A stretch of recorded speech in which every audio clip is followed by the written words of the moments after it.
নমস্কার, আমি সুরিতা। চলে এসেছি আমার আবৃত্তি, সংবাদ পাঠ, গল্প পাঠ এবং সঞ্চালনার ক্লাস, অনলাইন ক্লাস মধুমতিতে। তোমরা সকলেই জানো যে আমি তোমাদের প্রতিটি ক্লাসে কিছু না কিছু শিখিয়ে থাকি। আজও তোমাদের কিছু শেখাবো, তবে সেটা আবৃত্তি বা সঞ্চালনা নয়। শেখাবো জীবনের কিছু কথা, যা তোমাদের জীবনে চলার পথে খুব কাজে আসবে। চলো তাহলে শুনে নেওয়া যাক। জীবনে যা কিছুই করো না কেন, নিজের সুখের চাবিকাঠি অন্য কারো হাতে তুলে দিও না। কেন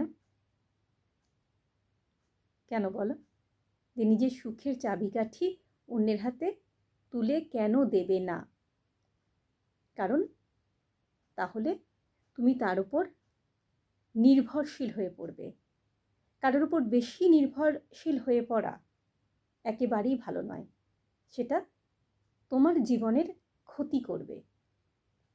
কারণ কি হবে, তুমি যদি কারোর প্রতি অতিরিক্ত নির্ভরশীল হয়ে যাও, তাহলে সে যখন তোমাকে অবহেলা করবে তখন তোমার মন খারাপ হবে, আর তুমি নিজে থেকে কিছু করার সাহসই পাবে না। তখন মনে হবে যে পাশে বোধহয় ও থাকলে আমার ভালো হতো। তাই জীবনে কখনো কারোর প্রতি বেশি নির্ভরশীল হওয়ার কোনো প্রয়োজন নেই। তোমার মন খারাপ, তাহলে কি করতে হবে? নিজের জন্য 1 কাপ ধোয়া ওঠা কফি বানাও। বিকেলের মিষ্টি রোদে আপন মনে হাঁটো, কিংবা প্রিয় লেখকের বইয়ে ডুব দাও।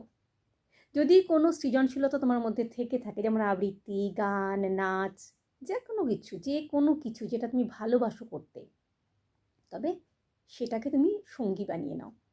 আমি যেমন করে থাকি, আমি যেহেতু আবৃত্তি করি, আমার যখন খুব মন খারাপ হয় আমি কবিতা বলি, তাহলে দেখি আমার মন ভালো হয়ে গেছে।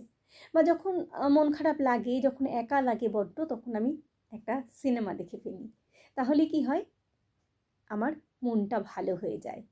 কাজেই নিজেকে ভালো রাখতে গেলে এগুলো কিন্তু করতেই হবে।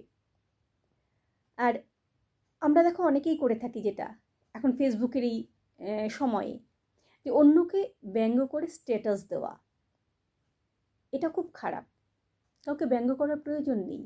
তোমার কাজ তুমি করে চলে যাও, তোমাকে কেউ ব্যঙ্গ করুক না, তাতে তোমার কিচ্ছু আসবে যাবে না।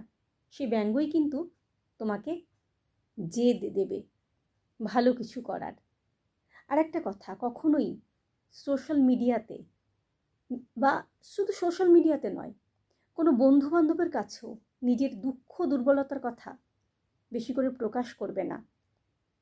এগুলো কিন্তু কোনো পরিণত মানসিকতার পরিচয় নয়। কারণ তুমি যখন দুঃখ দুর্বলতা প্রকাশ করবে না, এই যে তোমার প্রিয় বন্ধু বান্ধব আত্মীয় স্বজন যারা রয়েছেন, তারা পরে সেই বিষয়টা তুলেই তোমাকে আঘাত করবে। তাই নিজের দুঃখ দুর্বলতা নিজের কাছেই রাখো। হ্যাঁ, আমরা জানি যে কাউকে বললে হয়তো মনটা হালকা লাগে, দরকার নেই। তুমি আয়নার সামনে দাঁড়িয়ে একা একা বলো, তোমার তো বলা হয়ে যাবে, তাহলে মনটা হালকা হয়ে যাবে।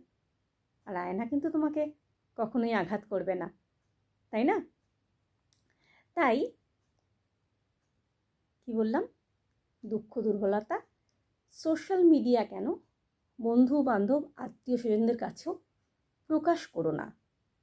যদি মন খারাপ লাগে, আয়নার সামনে দাঁড়িয়ে বলো, আয়নার সামনে দাঁড়িয়ে কাঁদো, কেঁদে মনটা হালকা হলে একটু হেসে নাও, তাহলে দেখবে মনটা অনেক ভালো লাগছে। আর একটা জিনিস, পুরনো স্মৃতি বলে না যে স্মৃতি সততই সুখের।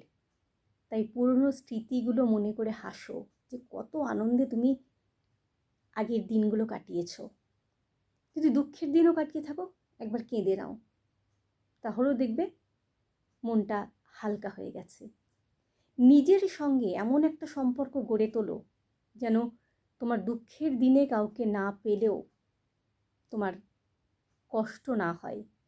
নিজেই তুমি নিজের সবচেয়ে বন্ধু হয়ে ওঠো, তাহলে দেখবে পৃথিবীটা অনেক অনেক সুন্দর হয়ে উঠবে।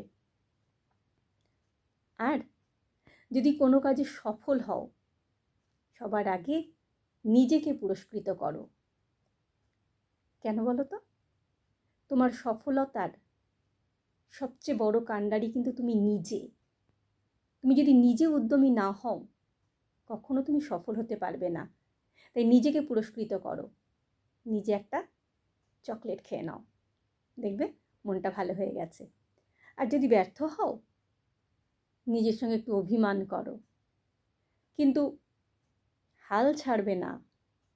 হাল ছেড়ো না বন্ধু, কণ্ঠ ছাড়ো জোরে। কাজেই হাল না ছেড়ে একদম এগিয়ে যেতে থাকো। আমরা সকলেই তো জানি, তাই না, failure is success of life. একবার ফেল করলে কি হয়েছে, আবার আবার আবার লড়াই করো, দেখবে একদিন ঠিক জিতবে। কথায় আছে না, পাথরও কিন্তু ঘষতে ঘষতে ক্ষয় হয়।